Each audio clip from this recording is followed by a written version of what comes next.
Tengok guys, bila saya condongkan dia punya display ni akan jadi gelap, atau kalau anda berada dekat kiri kanan, anda tak akan nampak lah apa yang tertera dekat smartphone ni. Betul-betul privacy. Ini adalah feature terbaru yang ada dekat Samsung Galaxy S26 Ultra, iaitu privacy display. Lebih kurang sama dengan screen protector privacy yang dijual dekat luar sana. Bezanya yang ni dia guna hardware and integrated dengan software, dengan dia punya sistem. So, selain dari kita boleh tutup keseluruhan display, ada feature lain yang kita boleh buat. Awesome gila. Nanti saya cerita dengan lebih detail. Assalamualaikum warahmatullahi wabarakatuh. Anda bersama saya Ashraf Jeffrey dalam channel YouTube Mona Lisa. Kalau anda belum tekan butang subscribe, pastikan anda tekan butang subscribe dan juga butang loceng yang ada dekat tepi dia. So, video kali ni saya nak cerita kepada anda benda-benda ataupun feature-feature baru dekat Samsung Galaxy S26 Ultra.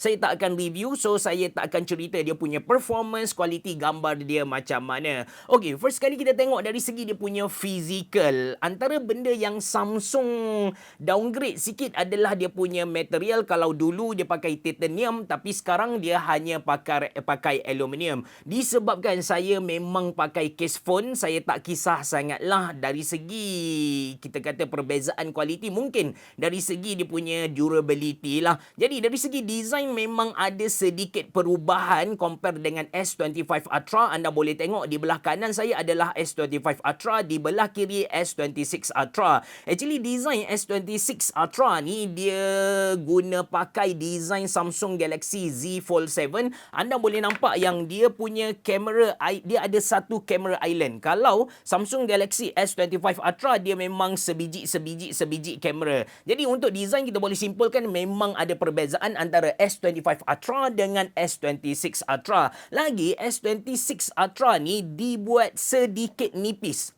Compare dengan Samsung Galaxy S25 Ultra, dia lagi nipis. Which is kita boleh nampak lah effort Samsung untuk bagi kepada kita satu phone yang padu gila dengan saiz yang sangat kecil.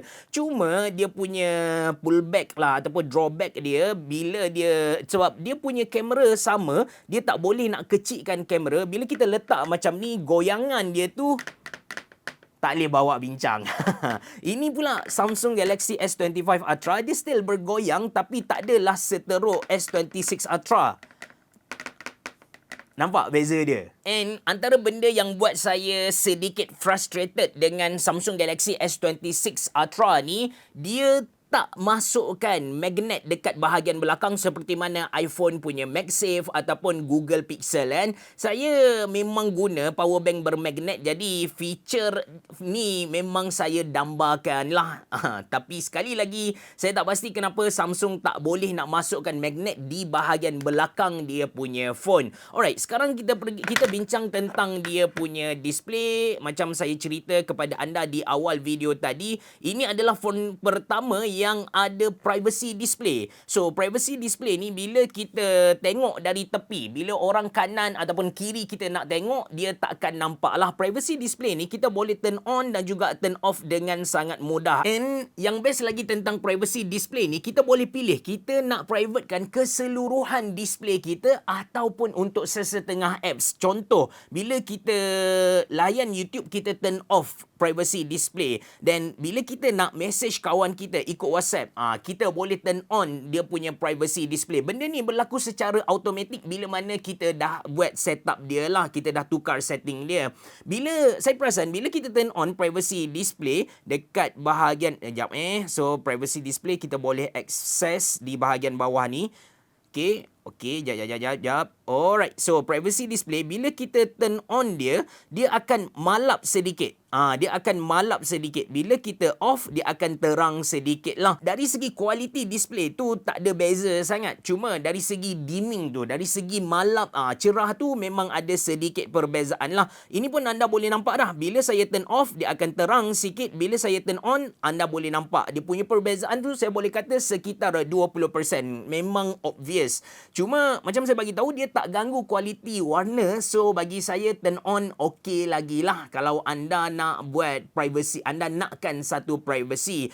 Kalau nak faham benda ni kan, kalau nak cerita secara detail tentang privacy display ni, bagaimana dia berlaku mengikut Samsung, dia kata dalam phone ni dia letak dua jenis pixel. Satu yang wide, satu lagi yang narrow punya. Bila kita turn off privacy display, dia akan turn on yang wide punya ataupun yang biasa kita guna. Tapi bila kita turn on, kalau tadi turn off so kalau kita turn on, dia akan guna narrow pixel, which is hanya boleh dilihat bila menegak sahajalah. Saya rasa analogi yang paling senang ataupun saya rasa audience Mona Lisa boleh faham perbezaan antara IPS monitor dengan VA panel. IPS panel dengan VA panel. Kalau monitor yang pakai IPS panel, viewing angle dia luas. Kita boleh tengok dari tepi kiri kanan kan. Tapi kalau kita pakai VA panel, kita hanya boleh nampak di bahagian depan sahaja, menegak sahaja. Kalau kita tengok dari tepi, kita tak akan nampak dengan jelas, akan nampak malap dan sebagainya. Itu analogi yang paling mudahlah bagaimana privacy display Samsung ni berfungsi. So itu tentang dia punya privacy display. Dari segi resolution pun Samsung ada upgrade sikit berbanding dengan model sebelum ni. But to be honest dengan anda, saya memang guna Full HD Plus sahaja sebab nak jimatkan dia punya bateri. Itu tentang dia punya display. Seterusnya tentang AI, Galaxy AI. Untuk Galaxy AI ni, Samsung pun ada buat sedikit penambahan lah. Segala Galaxy AI kita boleh tengok dekat bahagian setting. Ini adalah Galaxy AI yang ditawarkan oleh Samsung. Cuma ada dua yang bagi saya improvement dia tu obvious gila. Yang pertama adalah dekat audio eraser dan yang kedua adalah dekat photo assist. So, saya tunjuk kepada anda tentang photo assist dulu, yang mana untuk kali ni kita bukan takat boleh buang subjek yang kita tak nak di belakang kita, tapi kita boleh describe, kita nak ganti dengan apa, ataupun kalau kita nak tambah apa-apa dekat gambar sekarang, kita boleh tambah menggunakan teks. Saya cari kejap gambar yang sesuai untuk demo kepada anda. Okey. Saya jumpa gambar yang ni. Okey, saya ambil gambar yang ni. Gambar anak saya sedang buat peace. Kita tekan ikon Galaxy AI dekat sini. Kemudian kita tekan ikon yang ni. Saya bulatkan tangan anak saya. Dekat sini ada kotak untuk kita describe lah apa yang kita nak. Make he hold a cup of ice boba tea. So tengok dia akan tukar tangan anak saya yang peace tadi kepada pegang ais boba tea lah. Alright, ambil masa yang tak lama juga. Sesetengah phone yang offer kepada kita AI function, bila kita tekan generate tu, dia ambil masa yang lama. Yang ni anda tengok. So sekarang anak saya sedang pegang ais boba tea tu. Cuma saya rasa saya highlight dekat sini. Kenapa dia tiba-tiba jadi kat sini? But yang penting anda boleh nampak dia agak real. Okay, kita save dulu. Saya nak zoom kepada anda. Nampak tak?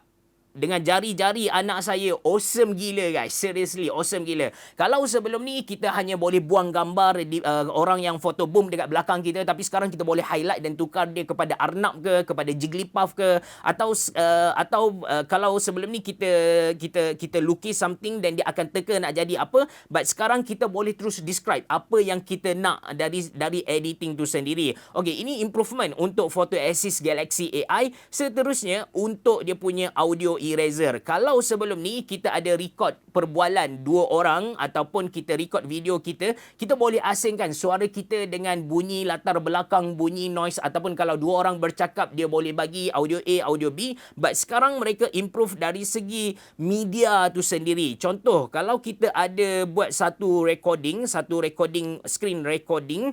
Contoh sekarang saya ambil lagu terbaru ni. Sekejap saya off dulu. Okey, saya dah off video belakang. So, ini adalah video yang saya buat screen recording. Kita tekan Galaxy AI icon dekat bahagian bawah ni. Lepas tu dia akan analyze audio. Anda boleh tengok dekat bahagian bawah ni ada 3 icon. Ada voice, ada music, lepas tu ada noise lah. Kalau ada 2 orang yang bercakap di dalam video tu, akan ada 4 voice. Katakan saya play lagu ni. Saya nak buang background music dia. Saya pergi ke bahagian music, saya rendahkan.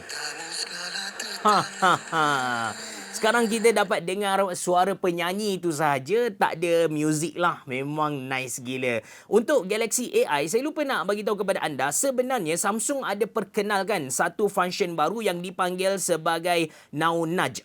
So Now Nudge ni basically dia akan baca display kita, kemudian dia akan bagi recommendation jawapan. Sebagai contoh bila kita terima mesej dari kawan kita, anda boleh tengok di bahagian atas keyboard tu ada beberapa recommendation kepada kita. Satu recommendation dari segi apps dan yang kedua recommendation dari segi jawapan tu sendirilah. Memang saya akan pergi ke KL untuk review printer brother, anda boleh nampak dia ada bagi recommendation. But so far saya guna Galaxy Now Nudge ni, ada yang tepat, ada yang tak. But yang tentu dia akan improve. Benda ni AI, semakin banyak kita guna, dia punya jawapan tu akan jadi makin tepat lah. Ini antara idea yang bagi saya sangat-sangat bijak untuk mempercepatkan lagi kita punya reply, kita punya kerja lah. So, itu dari segi Galaxy AI. Seterusnya, of course, Samsung pun upgrade dia punya hardware. Untuk dia punya SoC, mereka dah guna Snapdragon 8 Elite Gen 5. Lepas tu RAM 12GB sama dengan sebelum ni. Kalau anda beli yang storage dia 512GB ataupun 256GB macam saya lah. Kalau anda beli yang 1TB, anda akan dapat RAM 16GB. And sekarang kalau anda pre-order, mereka akan gandakan storage anda. Kalau anda beli yang 256, anda akan dapat 512. Kalau anda beli yang 512, anda akan dapat 1TB lah. So, kalau anda nak beli, anda kena beli sekarang. Seterusnya, dari segi bateri, unfortunately, bateri untuk Samsung Galaxy S26 Ultra ni sama dengan model sebelum ni, iaitu 5000 mAh. Cuma, mereka upgrade dari segi speed charging tu. Kalau wired charging, dia punya charging speed pergi ke 60 watt. Manakala kalau wireless charging, dia upgrade dari 15 watt kepada 25 watt. Okey sangatlah bagi saya. Cuma itulah dia punya capacity bateri tu. That's why saya lebih suka guna Full HD berbanding dengan WQHD. Overall, itu antara feature-feature baru yang ditawarkan oleh Samsung dekat Samsung Galaxy S26 Ultra ni. Macam saya beritahu di awal video yang saya bukan nak review dia, jadi saya tak boleh nak cerita dia punya performance, dia punya kualiti gambar macam mana. Berbaloi ke tak? Yang tu kita bincang pada video seterusnya. Cuma kalau anda pre-order sekarang, memang jimat lah. Dia akan doublekan storage anda 256 jadi 512. Lepas tu anda trade in pula anda punya phone lama, dapat potong lagi sampai 2,000-3,000 ringgit Malaysia. Seriously, berbaloi sangat lah. Nanti saya letak link pre-order dalam ruangan description box below. Terima kasih kerana menonton. Assalamualaikum warahmatullahi wabarakatuh. Bereboh, jumpa lagi.